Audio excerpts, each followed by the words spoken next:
de esta brillante iniciativa de Heraclio Bonilla. En segundo lugar, plantearles el esquema de exposición sucinta que voy a hacer. La contradicción que voy a plantear es la contradicción entre la inercia legal versus la dinámica social. Lo que nosotros llamamos el constitucionalismo nominal, gramatical, versus el constitucionalismo cultural, que es lo que voy a explicar al final. Permítanme usar, por la brevedad del tiempo, un esquema cronológico que me permita abarcar 100 años de vida constitucional. En 1913, el primer populista de nuestra república, Guillermo Billinghus, planteó incorporar 13 reformas a la vetusta Constitución de 1860. Esas reformas implicaban algún tipo de reconocimiento legal a los trabajadores. Esa audacia de Billinghus fue castigada en 1914 con un golpe de Estado. O sea, modificar básicamente la Constitución implicó el derrocamiento de este primer populista que fue acusado de loco, ahí están las crónicas, por haber planteado esto. Era un Chávez de 1914. Razón por la cual en 1920 se va a ensayar un cambio constitucional que va a tener dos dimensiones. Una dimensión interna, las contradicciones propias del país en su dinámica política, pero también un cambio de paradigma legal a nivel internacional. Se había producido la Revolución Rusa, la Rusia soviética había producido un conjunto de textos legales, como la Declaración Universal de los Derechos de los Trabajadores, y eso va a impactar sobre el orden legal, constitucional. Va a surgir la Constitución de Weimar, que es el paradigma para los constitucionalistas del año 19, la Constitución austriaca del año 20. Se van a producir una serie de cambios que el Perú en su cultura jurídica va a asimilar. Y van a venir y se va a establecer la Constitución del 20, y texto muy importante, texto muy avanzado, pero que va a quedar simplemente en el ámbito nominal, porque el presidente Leguía va a instrumentalizar esta Constitución para permitir sus sucesivas reelecciones. De tal manera que un texto avanzado va a ser viciado por el uso que se le da arbitrario, antojadizo, al servicio de la política. Razón por la cual en 1933, cuando se produce la caída de Leguía, lo primero que se va a buscar es hacer un nuevo texto. Pero el texto de 1933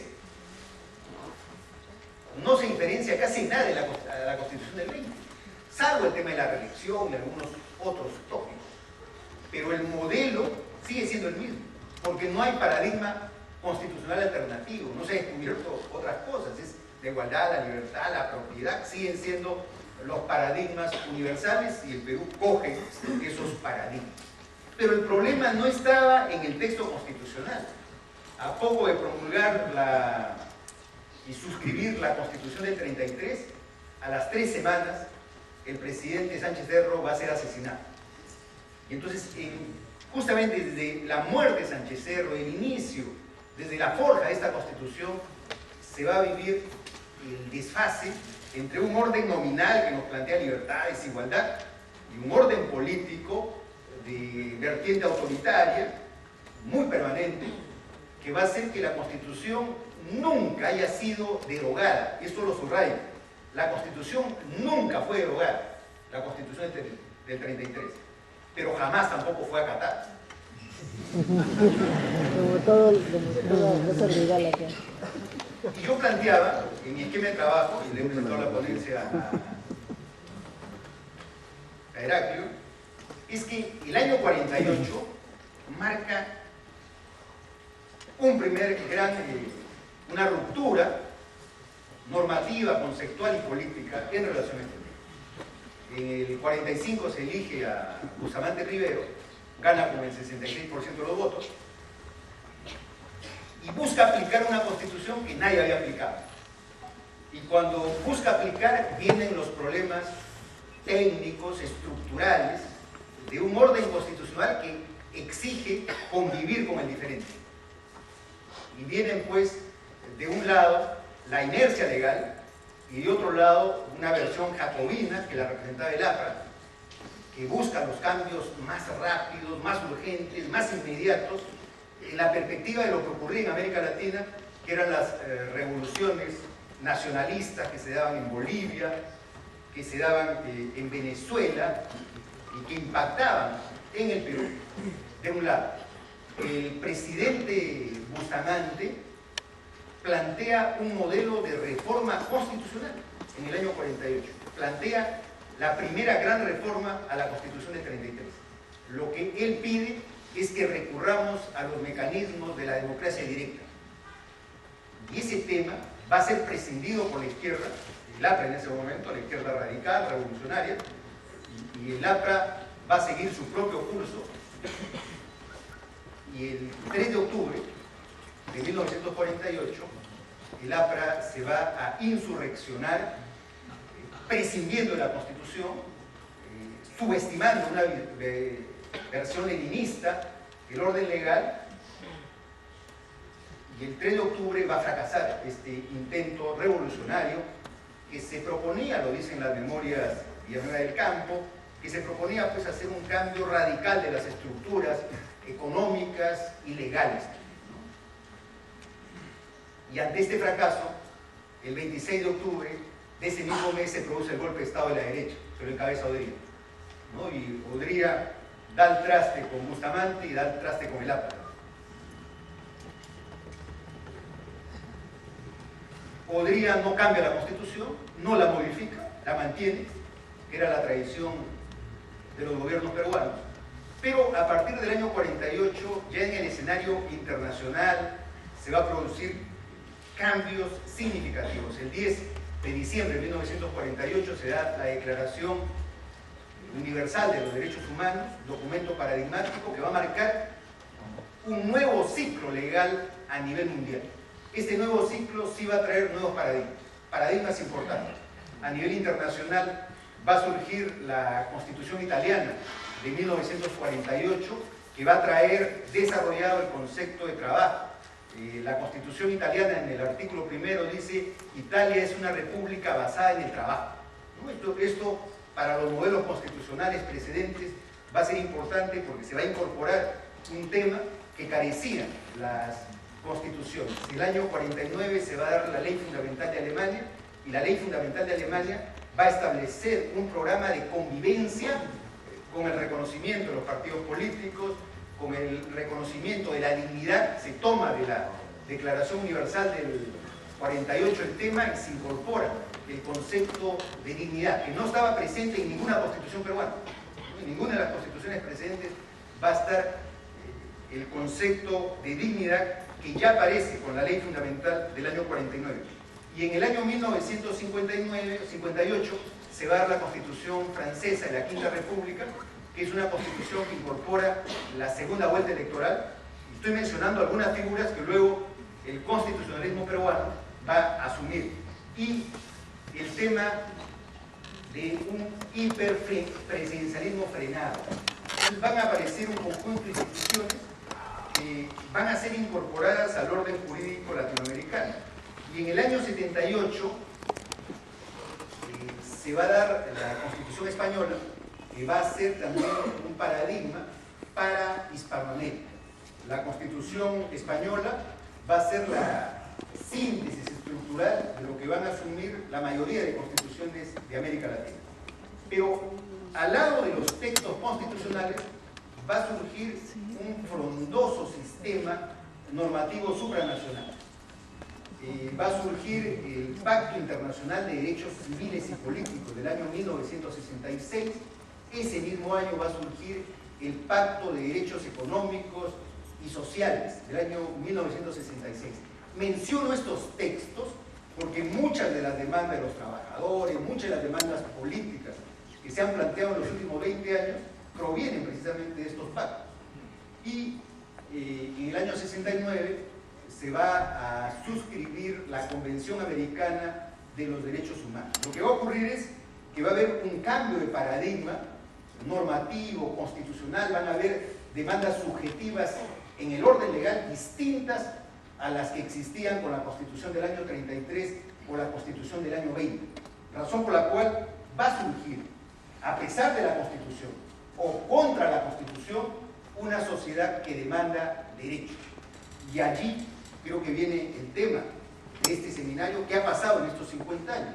El proceso de escolaridad, el proceso de urbanización, los cambios que se van a producir en el proceso de castellanización que se va a dar en los años 50, 60 y 70, van a empezar a marcar una nueva subjetividad en la ciudadanía, en la sociedad civil, y va a producir pues esto que llaman la emergencia o la movilidad social. Pero surge una sociedad de derechos, y ahí venía precisamente el tema de la reforma agraria. Yo les describo, el tema de la reforma agraria es con la Constitución del 33, imposible la reforma agraria, imposible la reforma agraria. Belaúnde gana las elecciones diciendo 90 días hago la reforma agraria, y llega al poder y los campesinos, los movimientos sindicales e incluso los movimientos insurreccionales de la nueva izquierda le plantean el tema de la reforma agraria. Y es imposible hacer la reforma agraria con el artículo 29 de la Constitución del 33. Imposible. Razón por la cual se propone hacer una reforma constitucional que demora 2 años en hacer la reforma constitucional. Eso es lo que llamo la inercia legal.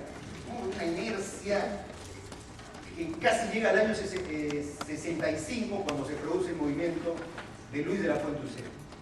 Una lentitud para hacer los cambios legales que precisamente van a colisionar en los siguientes años cuando aparece pues el gobierno militar. Y ahí está la paradoja. La Junta Militar de Gobierno nos va a plantear la paradoja. Igualdad que existía en la Constitución del 33. Igualdad, etcétera, etcétera. Todos los principios del orden constitucional. Pero el reconocimiento de las identidades, pero ninguna constitución había incorporado al quechua como idioma oficial. Y viene un dictador, lo subrayo, un dictador y legaliza el quechua. Produce lo que el orden constitucional no había hecho. Produce la igualdad, establece el uniforme único.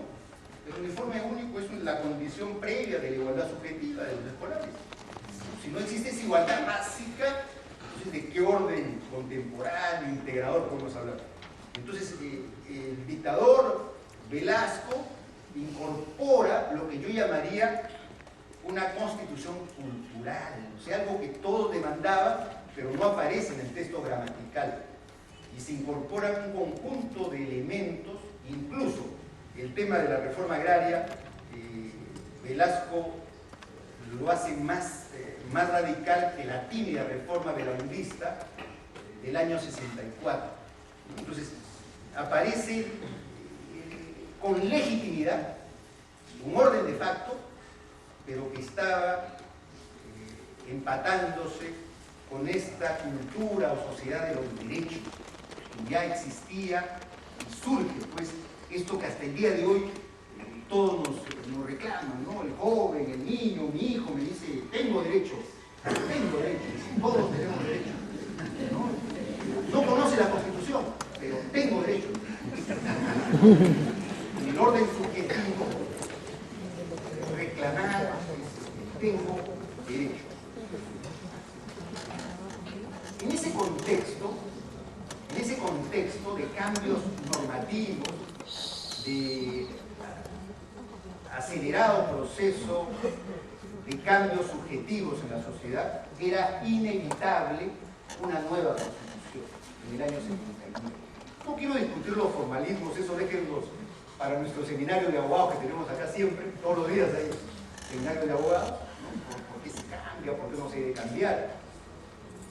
Pero lo que ocurre es que la Constitución del 33 había perdido todos sus paradigmas porque había sido ganada por un conjunto de nuevos paradigmas que habían surgido.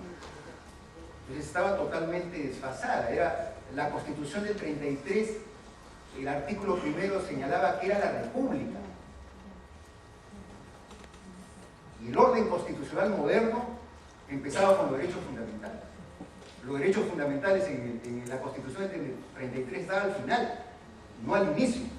Y la Constitución del 79 precisamente va a concentrar esta textura nueva que tienen los textos legales y constitucionales y va a incorporar un conjunto de temas que de facto se habían incorporado como derechos subjetivos. Y allí recién aparece el reconocimiento, inclusive mediatizado, del quechua, ¿no? Es lengua oficial allí donde se hable predominantemente. En el año, cuando se estableció la Constitución, en el año 33, el 55% de la población peruana o hablaba quechua o su segunda lengua era el quechua. Entonces, pero la Constitución del 33 para nada mencionó el quechua, ¿no? Cuando aparece la Constitución del 79, los quechohablantes se habían reducido a poco más del 10% de la población. O sea, llega desfasada, llega a reconocer derechos cuando ya los quechohablantes eran una minoría. Y la Constitución del 79, tema muy reciente, aparece en un contexto excepcional. En este contexto de transición, de tensión, de crisis del modelo económico, y va a surgir y va a tener una vigencia de 12 años. Una constitución nominalmente muy avanzada, es la síntesis de todo lo más avanzado que existía en el orden legal, mundial, las declaraciones se incorporan en términos de los tratados sobre derechos humanos, muy avanzado. Pero entra en vigencia un contexto de violencia política y de crisis económica inédita. Dos fenómenos excepcionales, una violencia política que nunca había vivido el país y a su lado una crisis económica radical. Esos dos hechos van a configurar que esta cultura de derechos se vea replegada, se vea confundida, se vea vulnerada. Razón por la cual, al cabo de esos 12 años, surge un nuevo texto constitucional, producto de un golpe de Estado, producto del 5 de abril. Analizar el 5 de abril, el origen de la Constitución, un tema que también creo que no es oportuno, no es este el momento para analizar. Lo que ocurre es que la Constitución del 93, de igual manera como la Constitución del 33 en relación a la Constitución del 20, no tiene nada nuevo, porque no tiene por qué tener nada nuevo. La Constitución del 93 es en el 80% igual a la Constitución del 79. No hay paradigmas nuevos, no hay elementos nuevos. Lo que se incorpora son elementos controversiales, se incorporan, por ejemplo, hay algo interesantísimo, los mecanismos de la democracia directa. Se incorpora el referéndum, la revocatoria, y el tema que precisamente es materia de análisis en este seminario es el tema del modelo económico, que incorpora la Constitución del 93 rompiendo todos los paradigmas precedentes en materia económica. Y ahí hay toda una secuela. Pero, ¿qué ocurre con la evolución del orden legal en el Perú? Yo encuentro que la contradicción sigue latente. La contradicción entre un orden constitucional nominal versus el tema de los derechos y libertades. Se mantiene la tensión permanente a los derechos, a la cultura de derechos, se agrega una cultura de derechos por la igualdad, y eso lo puede dar testimonio el Tribunal Constitucional. la mayor cantidad de demandas, de amparos que se plantean son por el tema de la igualdad jurídica. Una idea que cobra carne en el Perú, en un país donde la discriminación, la exclusión, la separación, la segregación es habitual, secular. El tema de la igualdad se convierte en un elemento jurídico de vital importancia, a tal grado, y con la paradoja, de que un gobierno que plantea la inclusión, la igualdad, nos plantea una ley del servicio militar voluntario, donde lo que prima es la discriminación. Una contradicción, un gobierno que nos plantea que van a defender la igualdad, nos plantea, por esta visión autoritaria que tiene el Estado, las Fuerzas Armadas, por esta ideología, nos plantea una versión desigual. Pero el elemento nuevo es que la Constitución nominal es una referencia. Hay algo que ha cobrado cuerpo en los últimos años, y es que los peruanos en esta cultura de derechos ya no solo recurrimos al orden constitucional interno, sino recurrimos al orden legal supranacional.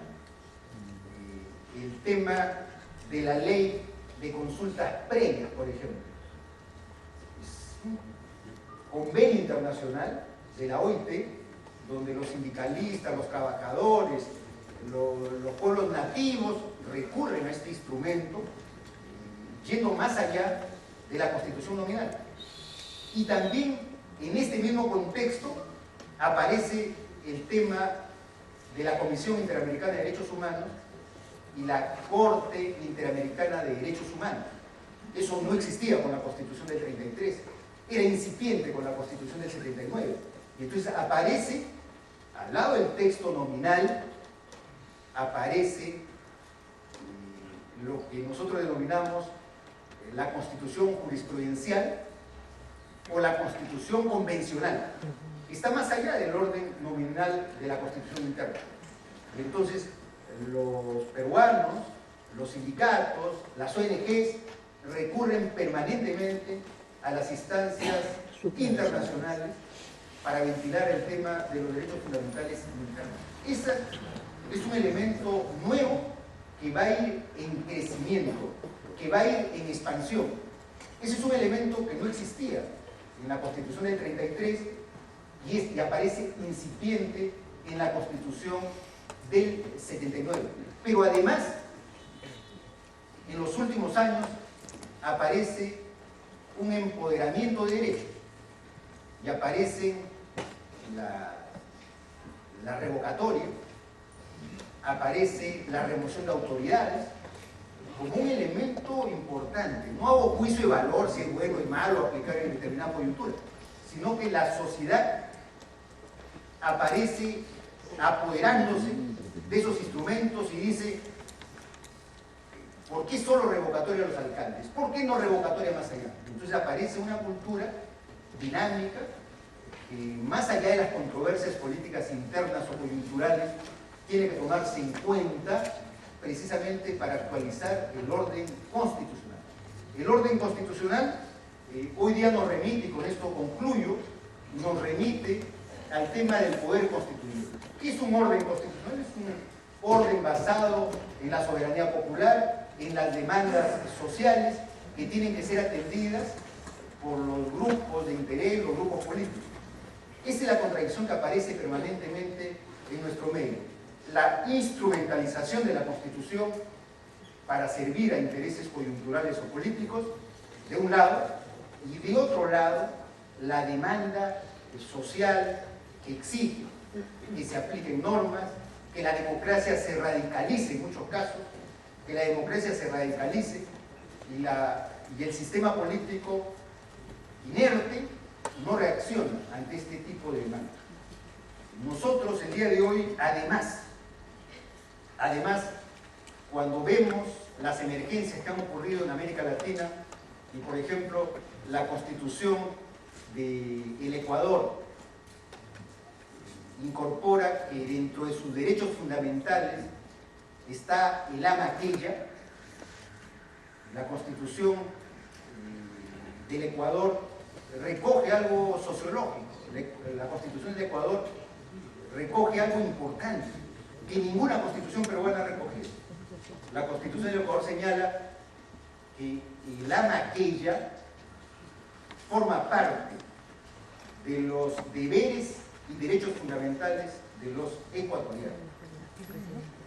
Creo que esa visión holística, amplia, que tienen las recientes constituciones de América Latina nos están planteando para el Perú un programa de actualización de nuestro orden constitucional en relación a este tipo de pretensiones subjetivas. El derecho, Jefferson decía, el problema no es cómo hace la Constitución, el problema es cómo aplica la Constitución. Y en el Perú lo que discutimos es cómo hace la Constitución. Es por eso que la famosa pregunta que se hace en el Perú, ¿cuál Constitución es mejor, la del 79 o la del 93? Me parece que no cabe en un análisis de constituciones nominales. El problema no es cómo la haces, el problema es cómo aplica la Constitución. Y en el Perú lo que falta es la aplicación de este orden de demandas que vienen de un conjunto de derechos. Hoy día estamos hablando de derechos de género, hoy día estamos hablando de derecho a la verdad. Yo quiero ponerle al derecho a la verdad el derecho al olvido también, el derecho a la reconciliación, un conjunto de elementos que tienen que incorporarse también para debatir ampliamente en esto que llamaríamos un sentimiento constituyente. ¿Por qué no se cambia la Constitución del Perú? ¿Por qué no se cambia? Porque para cambiar un modelo constitucional necesitamos acuerdos constituyentes. Acuerdos constituyentes. Un acuerdo que incluya a todos. Yo uso de ejemplo el caso colombiano. Colombia, cuando se planteó la Constitución de 1991, dijo cómo llegamos al acuerdo de paz por la vía constitucional. Y el movimiento más grande, el M-19, fue incorporado al proceso constituyente y se subestimó a la FARC. Se subestimó porque la FARC en relación al M-19 era muy pequeña. Y esa subestimación le ha causado una larga y prolongada crisis al modelo constitucional colombiano. Acá en el Perú también tenemos que modificar, actualizar nuestro orden constitucional. Seguramente nos va a demandar algunos años, llegar a acuerdos, reconocer las diferencias y llegar a admitir que los diferentes podemos llegar a un pacto constitucional. Eso es lo que hay que debatir, creo, en el próximo lustro. ¿Cómo podemos llegar a un pacto constitucional que incluya a todos, y lo subrayo, a todos? Que nadie puede quedar fuera del pacto constitucional. Y cuando nos plantean algunos tienen que estar fuera, yo creo que no nos están planteando un pacto constitucional, sino nos están planteando un juicio de valor sobre lo que es el orden normativo. Y en el orden normativo tenemos que incluir a todos para establecer en el siglo XXI y aplicar los nuevos paradigmas que demandan el orden cultural, el orden económico, el orden político y el orden social de nuestro país. Les agradezco su atención. Muchas gracias.